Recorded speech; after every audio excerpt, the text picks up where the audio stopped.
एक सविस्तर बातमी पाहूयात। राज ठाकरेंनी भर सभेमध्ये दुबार नावांची यादीच आणली। या यादीचा आढावा घेतलाय आमचे प्रतिनिधी उदय जाधव यांनी। पाहूयात।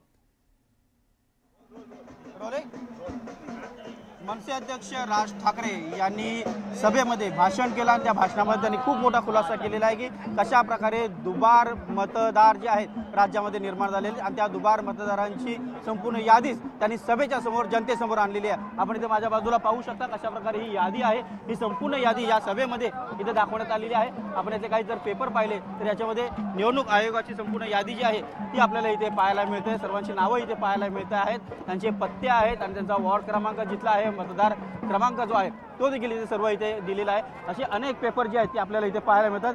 सर्व गठ्ठे इथे पाहायला मिळतात। एक दोन नाही तर सर्व हजारोंच्या संख्येने इथे कागदपत्र जी आहेत निवडणूक मतदारांची ती सर्व आपल्याला इथे पाहायला मिळते आहे।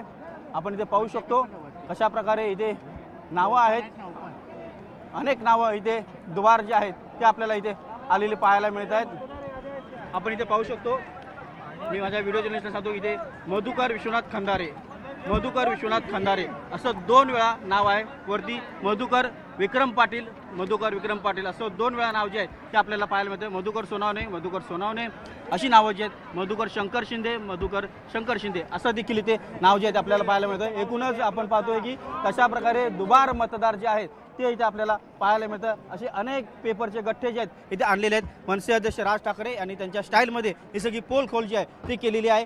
मनसे अध्यक्ष राज ठाकरे यांनी केलेल्या पोलखोल नंतर आता निवडणूक आयोग काय निर्णय घेत आहे हे पाहावं लागणार। ही जी दुबार मतदारांची यादी सर्वांसमोर आणलेली आहे, ते पुरावे समोर आणलेले आहेत, त्या पुराव्यानुसार आता निवडणूक आयोग स्वतः शहानिशा करणार आहे का आणि जे दुबार मतदार आहेत त्यांची नावं कट करणार आहेत का हे आता पाहावं लागेल। व्हिडिओ जर्नलिस्ट रमेश भट्टसह उदय जाधव, न्यूज 18 लोकमत, मुंबई।